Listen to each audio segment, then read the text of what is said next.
Artinya sudah 40 tahun lebih. Sudah, ya kira-kira seperti itu ya. Masih relevan Romo untuk dengan zaman sekarang ini. Kita juga mau memberikan input dagingnya juga kan, nggak mungkin hanya hura-hura ya. Entah kayak duit tok. Ya. Melelahkan ya Romo. Lumayan. Saya bayangkannya, waduh. Ya. Dari Jarkom ini, apakah ada follow up-nya selama ini dari Jarkom ini, dari jaringan ini? Bincang santai, santai dong.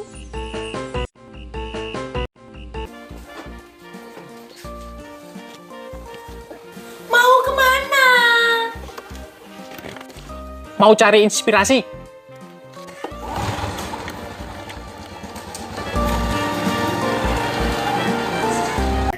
Sobat Bahagia, kita ketemu lagi di channel Canda Bahagia.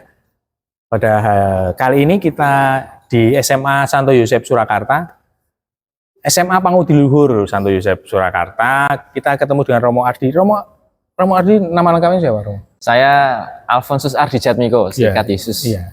Maaf, saya tadi masuk ke sini saya kira siswa SMA. Oh sudah, nggak apa-apa. Senang saya kalau dilihatnya masih SMA. Iya. Mari kita Rakyat Romo nih.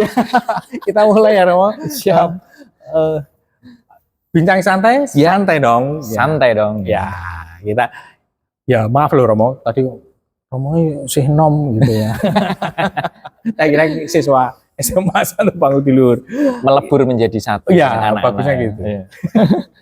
Romo sebagai pendamping. Saya pendamping acara Jarkom ini, mendampingi. Sebenarnya kan yang jadi tuan rumah itu ISKS.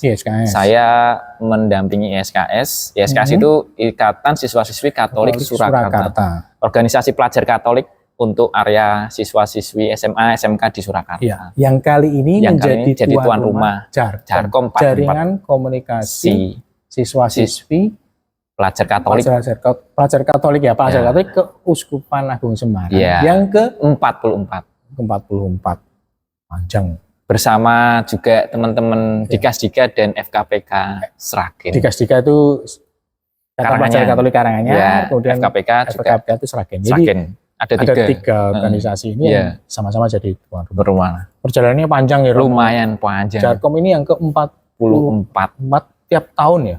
Ya, tiap tahun, tapi kemarin pada waktu pandemi tentu tidak mungkin ada kegiatan. Artinya sudah 40 tahun lebih. Sudah, ya kira-kira seperti itu ya. Masih relevan Romo untuk dengan zaman sekarang ini? Kalau menurut saya pasca pandemi ini justru semakin relevan ya, pasca pandemi. Ya, betul, karena kontekstual banget ya. Di zaman pandemi itu kan kita nggak bisa kumpul. Ya. Media online itu sangat yang diandalkan, tapi tidak bisa ketemu, nggak bisa ketemu. Meskipun kita bisa membangun jaringan lewat media sosial, oke gitu ya. Tapi kita, wah ini pasca pandemi, ada jaringan komunikasi, kumpul temu pelajar sekeuskupan, saya kira sangat relevan, relate banget dengan yuk kumpul bangun jaringan. Kan komunikasi yang lebih bisa mendalam itu juga bisa lewat pertemuan. Nih ada orang, nih ada orang. Nah itu lebih, saya merasa bahwa ini sangat masih relevan pasca pandemi apalagi gitu. Apalagi Gen Z gitu sekarang yang era digital, mereka nggak bisa ketemu dengan tatap muka. Dan pertemuan tatap muka ini menjadi sesuatu yang istimewa, tawaran lain gitu ya. Betul. Isinya Romo sekarang Jarkom sendiri gitu ya. Temanya Amor Vincit Omnia. Artinya Amor Vincit Omnia itu adalah cinta yang mengalahkan segalanya. Cinta mengalahkan segalanya. Keren banget ya. Tapi memang pancingan untuk anak-anak sekarang ya, teman-teman siswa-siswi ini, kalau temanya cinta langsung ya. Apalagi cinta beda agama. Wah, langsung semangat. Tapi yo susah juga. Tantangan buat orang-orang muda zaman sekarang ini. Nyerempet gitu. Mereka merasa tertantang ya. Tapi kembali lagi ke Jarkom. Kalau isinya pada intinya tentu kami mengambil tetap semangat dari Jarkom sendiri, membangun jejaring antar kota, antar provinsi, Jawa Tengah, DIY gitu ya. Lalu dari berbagai macam daerah latar belakang orang-orang muda usia SMA SMK. Pada intinya membangun relasi. Nanti supaya setelah ada komunikasi semacam ini, jaringannya itu beberapa tahun ke depan masih bisa dilanjutkan, lalu bisa semakin menumbuhkan hal-hal yang baik, hal-hal yang bagus untuk gereja, untuk negara. Masyarakat. Karena kita sudah punya ikatan ini nih, jaringannya ini. Iya. Nah, pada intinya itu dulu. Lalu kami mengemas dalam beberapa materi yang juga menyesuaikan itu. Tentu yang hari pertama itu ya perkenalan itu ya. Melebur menjadi satu karena kan tidak tahu asalnya dari mana, namanya siapa, latar belakangnya gimana, itu diawali dengan melebur menjadi satu, dibagi dalam beberapa kelompok, lalu menyanyikan theme song untuk bisa semakin mendalami makna dari temanya itu. Nah, itu di hari pertama. Lalu di hari kedua itu, ini intinya.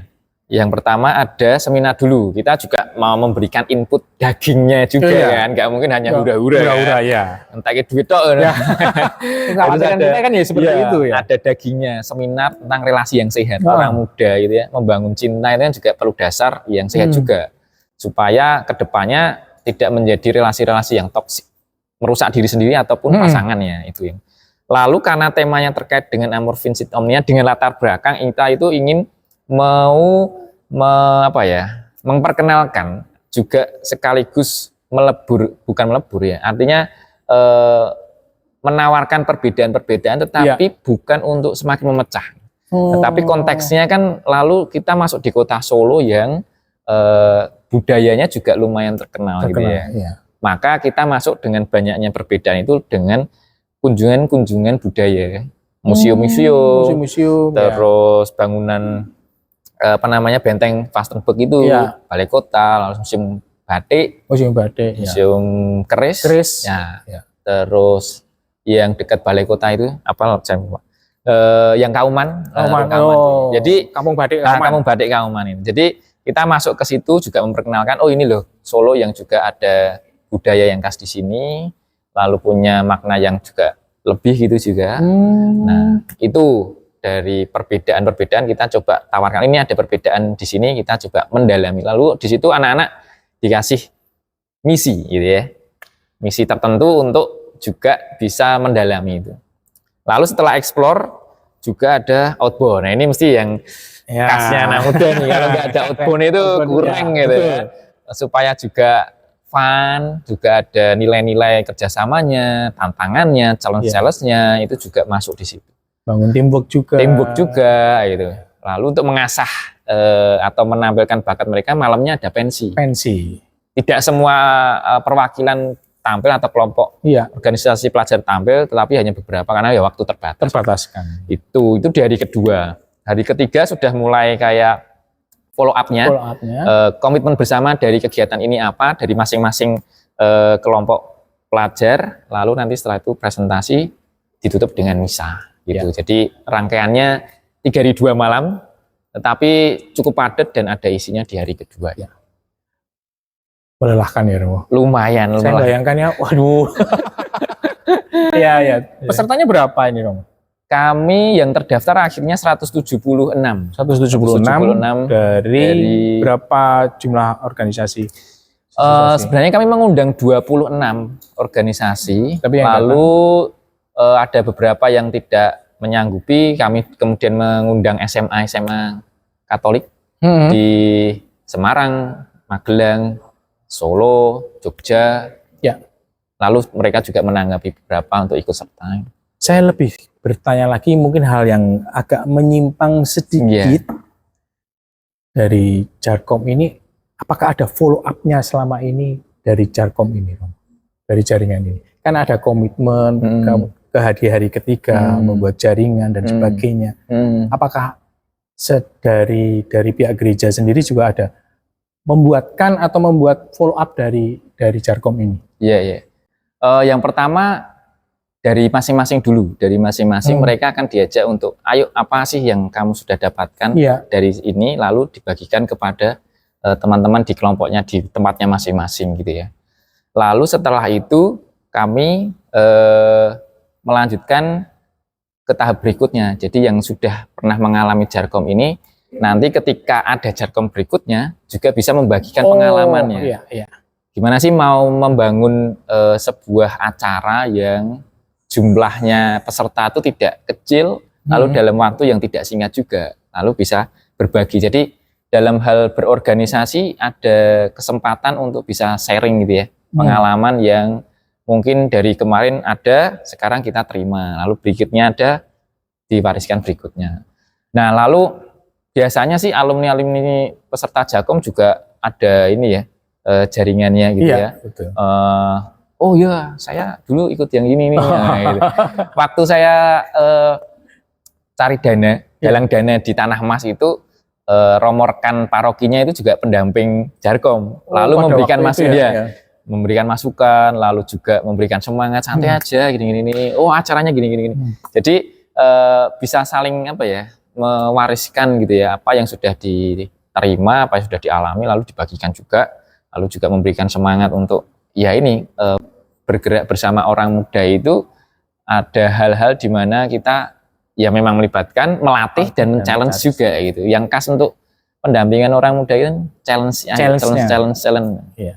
Ya itu, jadi sesuaikan zamannya. Itu makanya teman-teman siswa SBY harus memanfaatkan Iya, ini betul, ya, betul-betul betul. harus dimanfaatkan. Nah, tentang keresahan secara umum, Romo, tentang regenerasi anak muda Katolik ya. Ini teman-teman mungkin yang di ormas kepemudaan itu sangat susah. Iya, Ya, betul, cerita betul, betul. pemuda Katolik ini susah Betul. cari anggota baru. Kemudian juga dari yang kepemudaan apa ya, pemuda Katolik. Iya, kalau mahasiswa PMKRI pun juga sekarang. PMKRI, KMK. Iya, KMK itu agak susah juga. Iya. Ini kan teman-teman siswa-siswi Katolik ini akhirnya akan menuju jenjang ke itu kan, Iya, mau ke ormas atau mau ke kemana. Ini teman-teman agak susah untuk mencari anggota baru untuk regenerasinya. Ini jadi tantangan juga bagi gereja kan. Iya. Bagaimana menurut Romo?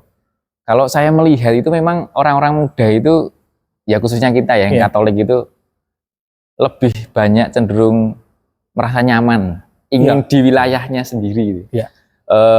Ya mungkin komunitas Katolik sendiri, tetapi untuk mau keluarnya itu kan mereka juga tidak dengan mudah masuk, apalagi dunia politik gitu. Yang di situ juga percampurannya, pertarungannya sangat berat juga. Nilai-nilai Kristianinya apakah juga bisa bertahan di situ? Bertahan di situ. Nah, banyak yang misalnya aku tak di rumah aja. Jadi penonton aja. Jadi penonton, jadi hanya pemirsa gitu ya. Itu jadi wilayah nyaman yang enak itu membuat mereka apa ya, dininak bubukkan. Maka soal orang muda itu ya challenge-nya, ayo di-challenge, ayo ditantang terus pelan-pelan gitu ya, enggak langsung biur kaget malah mental gitu ya. Artinya juga perlu ada challenge-challenge yang pelan-pelan dikenalkan dulu.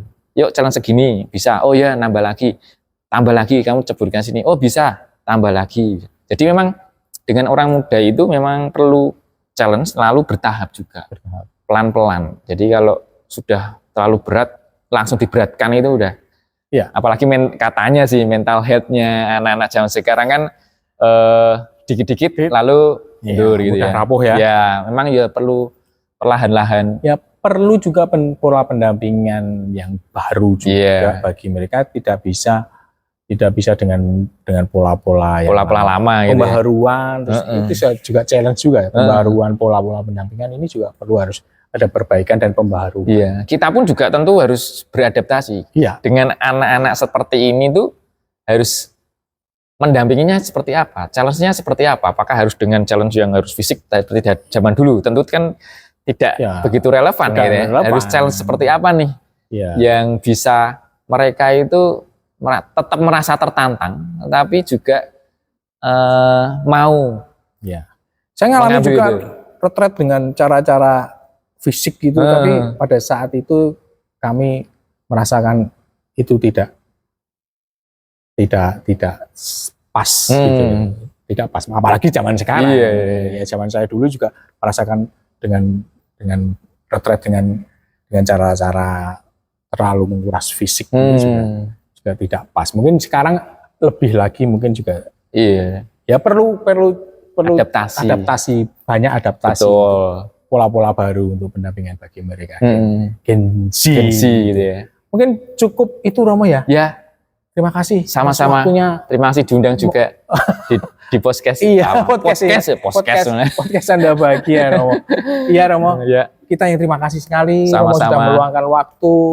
Semoga acaranya juga berhasil. Semoga lancar, mohon doanya Lancar, supaya lancar Iya. dari awal sampai akhir.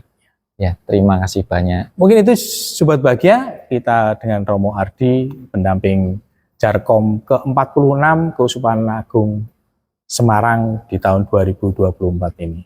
Sampai ketemu lagi, salam sehat dan salam bahagia.